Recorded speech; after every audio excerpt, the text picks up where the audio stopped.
Sophie Marceau, bonjour et merci d'être avec nous à l'occasion de la sortie prochaine du nouveau film de Marina Devan, Ne te retourne pas. Vous partagez l'affiche de ce film avec Monica Bellucci. Moi, vraiment, dans un premier temps, je voudrais savoir comment Marina vous a présenté le projet concrètement. Avec son scénario et beaucoup de conviction et beaucoup comment dire, elle sait très bien vous convaincre quand elle a quelque chose en tête. Et c'était un petit peu ce retour en arrière vers l'enfance qu'elle a voulu, les angoisses, les peurs, qui amènent forcément à des troubles d'identité un petit peu plus tard dans la vie, quoi. Et évidemment, c'est des sujets séduisants, ce double. Je trouvais en plus que le choix de Monica était judicieux et en tout cas très, très attractif. Enfin, voilà, tout le projet m'a pas fait réfléchir très longtemps, quoi. Je n'ai pas rencontré Marina tout de suite. J'ai eu le scénario. J'ai vu le film d'abord pour comprendre son univers. Qui est très particulier quand même. Très particulier, mais très maîtrisé. Et qui avait un univers, bien sûr, difficile à regarder, mais c'était un univers. Après, j'ai lu le scénario et je dis... Ok. Et après, je l'ai rencontrée, Marina, et là, j'avais devant moi quelqu'un de très intelligent, cultivé, très intéressant. Et je dis oui, je ferai partie de cette aventure. Oui. Et quand je suis que Sophie Marceau avait envie aussi de faire le film, je me suis dit, ce trio peut être intéressant.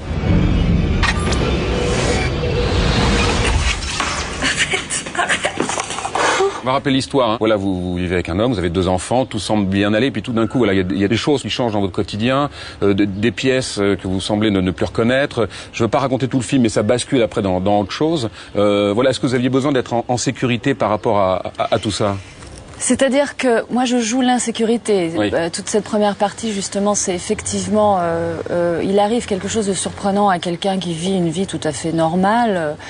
C'est-à-dire que la réalité autour d'elle va commencer imperceptiblement à changer et apparemment elle est la seule à s'en rendre compte. Jusqu'à ce que ces changements l'atteignent elle et commencent à rentrer en elle et jusqu'à ce qu'il y ait des transformations physiques. Et elle a beau demander autour d'elle, regarder autour d'elle, les gens continuent à vivre normalement. Donc il y a un premier degré, quoi. C'est-à-dire que il y a, enfin, en tout cas dans ma partie de film à moi, il y a pas d'analyse, il y a juste un énorme questionnement. Il y a rien d'anormal chez cette femme. Alors, est-ce qu'un fou sait qu'il est fou? Je ne sais pas. Ouais. Mais en tout cas, de mon point de vue, du point de vue de mon personnage, je ne comprends pas ce qui se passe. Après, c'est Monica qui prend le relais et qui, telle une femme déterminée, va trouver la résolution de tout ça. Et puis, alors, elle rentre dans la partie plus émotive, plus introspective, et va dénouer l'histoire, parce qu'il y a un dénouement, parce qu'il y a effectivement une raison à tout ça. Et la deuxième partie, c'est une femme qui se rend compte que si elle ne veut pas devenir complètement folle, elle doit aller chercher qui elle est, d'où elle vient, qui sont ses vrais parents. Mais en effet, je pourrais expliquer le film en 2 minutes pour les spectateurs pour rendre ce film facile. Parce qu'une fois qu'on a compris, c'est facile. Une fois qu'on a les clés, c'est ce que vous disiez. Ouais, ouais. Qu'à la fin. Mais je ne veux pas. Parce que je crois que le spectateur doit aller à la recherche tout seul de ce qui se passe. Et je trouve pour ça que le film est très curieux. Mais je suis sûre qu'il y a un psychologue qui va voir le film et le comprend tout de suite. C'est extraordinaire, ça, quand même. Monsieur Garche, c'est difficile, je m'en doute, mais là, il s'agit de comprendre sans juger. Vous pouvez me laisser seul avec votre femme? Ci conosciamo. Il y a quelque chose qui m'échappe. Ou alors tu me dis pas tout. C'est un film qui met en image, si vous voulez, une recherche intérieure. Et moi, c'est ce que je trouvais de très original dans ce projet. Et en même temps, c'est ce qu'on a tous un petit peu envie de faire parfois, c'est de donner une forme aux émotions, aux sensations, au lieu de juste les sentir et d'essayer de les expliquer avec des mots qui parfois sont rasoirs. Et ben là, on les voit. Et ça, je trouve ça fabuleux. Et que le cinéma puisse offrir des possibilités comme ça, c'est top. Mais en effet, c'est un film psychanalytique. Et une fois qu'on a compris la clé du film, on comprend où on va. Mais même si on ne comprend pas tout, c'est quand même intéressant à regarder. Parce que c'est beaucoup sur l'émotion, justement, le ressenti. Et c'est un film qui est touchant, parce que ça touche beaucoup aussi à l'enfance. Et moi, j'ai déjà dit que je crois que dans chacun de nous, même si on a eu une belle enfance, il y a quand même un enfant qui crie vengeance. Parce que c'est l'état de dépendance des adultes qui fait si qu'au bout d'un moment, on a envie d'exploser et de comprendre qui on est, malgré nos parents. Justement, il y a deux choses intéressantes. L'enfance, sans rentrer dans les détails, et puis vous parliez de schizophrénie, et c'est vrai qu'on a vraiment le sentiment, et c'est la vie de tous les jours, qu'il y a quand même plusieurs personnages en nous, même sans parler d'interprétation. Donc ces deux thèmes vous intéressent? Comme vous dites, je crois qu'il y a un problème d'identité dans chacun de nous, non? Dans le sens que dans toute notre vie, on doit comprendre qui on est et régler les comptes avec soi-même jusqu'à les moments où on doit s'accepter si on veut survivre. Avec tout ce qu'on est, tous les défauts, toutes les non-acceptations de soi. Et je crois que ça, c'est un travail qui nous prend une vie entière. Parce qu'il y a des fois qu'on est en communion avec nous-mêmes, et il y a des fois qu'on n'est pas du tout en communion avec nous-mêmes. Et c'est pour ça que je crois que le film est touchant. T'es complètement ailleurs. T'es plus jamais avec nous. Même les enfants l'ont remarqué. Ils ont dit ça.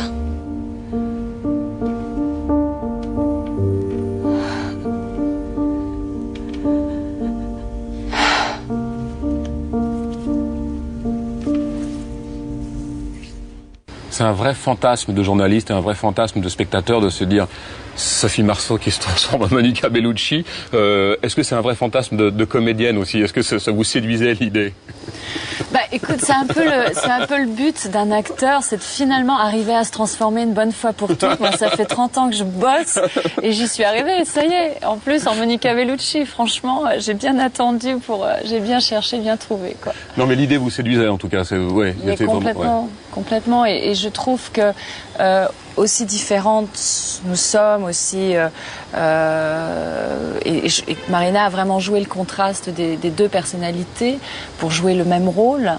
Je trouve qu'il y a une unité, je trouve qu'il y a une ligne vraiment tendue du début à la fin, et que lorsque Monica prend le relais, il y a cette même intensité, il y a cette même gravité, il y a cette même présence.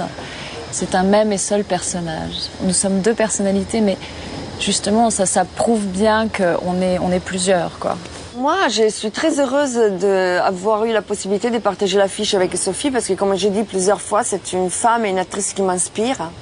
Et du coup, j'ai trouvé ces duos très intéressants. Avec elle, c'était vraiment une belle expérience de cinéma et même humaine. Et la chose qui me plaît, c'est que Marina, elle a utilisé deux femmes jolies, mais qui peuvent devenir aussi très très moches. Dans le sens que dans les films, il y a tout ça. Il y a la douleur, il y a la beauté, il y a la mocheté, si on dit ça en français. Et on le voit d'ailleurs, la transformation physique. Jusqu'à, on passe à travers tous les aspects, parce que c'est comme la transformation physique qu'il y a dans les films. En effet, c'est une transformation psychologique. Ce qu'elle voit, ça n'existe pas, ni dans son physique, ni autour d'elle. Et les effets spéciaux sont juste là pour nous expliquer sa douleur. Et c'est comme si tout son moteur psychologique devient d'un coup matériel. Je ne reconnais plus rien, même mon visage. Est-ce que par moment vous vous retrouvez justement, vous, en tant qu'individu, dans ces personnages? Vous êtes finalement un petit peu vous, Sophie Marceau, dans presque tous les personnages que vous avez interprétés? Moi, j'aime bien être plein de gens. Je crois qu'on est des milliers de gens à nous tout seuls, quoi. Et ça, c'est une exploration qui nous est autorisée, à nous les acteurs.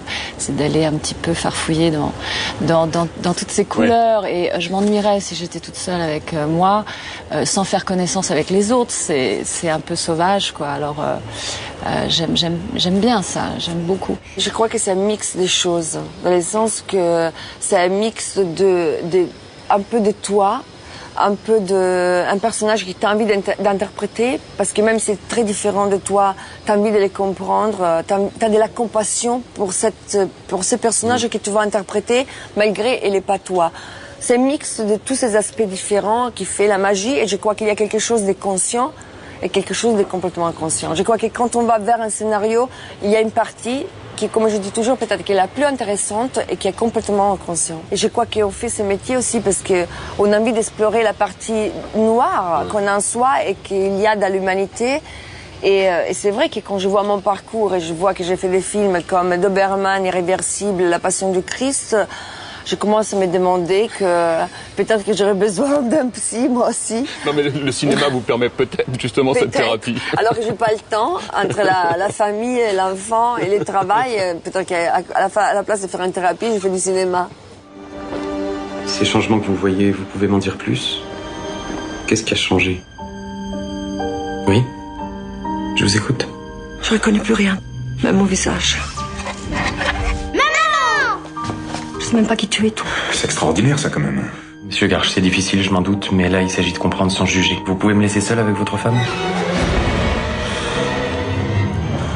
Est-ce que c'est pas un film très féminin, mais dans le sens large du terme? D'abord parce qu'une réalisatrice, 2 comédiennes, et puis c'est ce que vous disiez, cette transformation de personnage avec peut-être beaucoup d'émotions, de la faiblesse, énormément de force aussi. Est-ce que tout ça est pas très féminin? Écoutez, je sais pas. Qu'est-ce qui est féminin, masculin? Est-ce qu'il y a un cinéma féminin? Est-ce qu'il y a un cinéma masculin? Je sais qu'il faut beaucoup des deux pour faire un film. Parce que ça regroupe beaucoup de qualités analytiques, synthétiques. Et je dirais que c'est plus le film de quelqu'un. Moi, ce qui m'a surtout fait plaisir, c'est d'être rentré dans l'univers de quelqu'un qui a vraiment un point de vue. Et qui en prend la responsabilité, qui l'assume complètement. Je trouve que quand on atteint ce niveau-là, on renoue avec l'universel un peu, parce qu'on parle des choses humaines, des choses très profondes. Et moi, voilà, j'étais heureuse de rencontrer un auteur, un metteur en scène, qui a cette force et ce courage-là, quoi. Et ce qui me plaît, c'est qu'il y a une hystérie, bien sûr. Il y a une schizophrénie, mais il y a aussi une sensualité. Peut-être que c'est parce que c'est une femme qui l'a réalisé. Du coup, on n'est pas complètement dans les noirs et dans l'hystérie, mais il y a aussi cette douceur. Dans la douleur, il y a aussi une sensualité. Et c'est ça qui est beau. Et moi et Sophie, on est très différentes dans la vie. Et Marina voulait appuyer sur cette différence. Ouais. Et du coup, moi, je fais sortir ma partie méditerranéenne encore plus que d'habitude, peut-être. En plus, on va en Italie, dans le film et tout. Mais malgré ça, il y a une continuité dans le film. Une continuité entre la première partie jouée par Sophie et la deuxième partie jouée par moi. Au point que quelquefois, on voit mon visage et on a l'impression de voir Sophie, alors qu'il n'y a pas des effets spéciaux. Et on voit Sophie, on voit l'impression de voir moi. Et c'est ça, du coup, qui crée cette alchimie magique, qui justement, on y croit qu'on est la même femme alors qu'on est très différentes. Le fait de jouer en français, en italien, il y a toute une partie du film qui se passe en Italie, vos racines, ça a amené un petit quelque chose en plus pour vous, en plus dans la construction du personnage et le fait que ça se passe en Italie. Mais moi, j'adore travailler en italien. Il y a presque un mix des deux. Et ça me plaît beaucoup, parce que peut-être que c'est une schizophrénie à moi qui s'est révélée. Dans le sens que peut-être quand je joue en français, je me sens plus protégée. Quand je joue en italien, c'est moi-même, sans aucune protection, aucun filtre que la langue peut te donner. Vous avez vraiment ce sentiment-là quand vous êtes en italien, vous avez le sentiment. Quand je suis en italien, c'est moi qui sort. Il n'y a plus de protection entre moi et ce que je dis. C'est une unité. Quand je joue en français, moi, quand je joue en français comme en anglais, avant de commencer un film, j'ai toujours une coach pour faire en manière que mon accent soit vraiment très léger et qu'on comprenne tout ce que je dis. Parce que quelquefois, je dis tout est clair, je ne vais pas me tromper avec dire ou quand c'est u ou l'opposé. Quand je suis arrivée en France au début, j'arrivais même pas à dire les yeux, je disais les yeux. Et tout ça, du coup, moi, je ne suis pas arrivée en France et que je parlais français. C'est un travail que je fais en travaillant, parce que j'ai eu la chance d'avoir des metteurs en scène français qui ont fait appel à moi. Et grâce à ça, j'ai pu perfectionner mon français, qui dans la vie de tous les jours reste toujours une italienne qui parle français. Mais dans les films, même s'il y a toujours un petit peu d'accent, c'est très, très, très léger. Quand vous choisissez de faire un film, il n'y a pas de calcul. Enfin, quand on regarde là, les derniers films, LOL par exemple, qui est un véritable carton d'ailleurs, il y avait de l'autre côté du lit aussi. Celui-là, il y a à chaque fois ce sont des coups de cœur, des rencontres, il n'y a pas de calcul. Vous dites pas tiens voilà, j'ai fait une comédie, je vais faire quelque chose de plus dramatique, j'ai fait un drame, je vais faire une comédie. Oui, enfin c'est une sorte de diététique personnelle, quoi. C'est-à-dire si un jour on a mangé un peu bu trop la veille, le lendemain on va faire un petit peu attention. Je pense qu'on est forcément dans une forme d'hygiène intellectuelle, physique, voilà. Et puis on fonctionne aussi beaucoup selon le désir de l'autre. C'est-à-dire que si on vient vous proposer quelque chose, déjà pourquoi est-ce qu'il a pensé à moi? Ça veut dire qu'il m'a imaginé de telle façon. Alors moi déjà, le fait qu'on m'imagine d'une telle façon, déjà je commence à me transformer légèrement. Et si la personne est vraiment convaincue, c'est déjà 50% du travail. Et ça vous intrigue justement à chaque fois que quelqu'un vous imagine dans un registre? Ouais, vous essayez de dire tiens. Alors, ou c'est évident tout de suite et voilà, ou bien ça m'intrigue et donc justement ça me met un petit peu en danger. On arrive quand même à sentir les choses, heureusement, avec lesquelles on peut ou pas faire.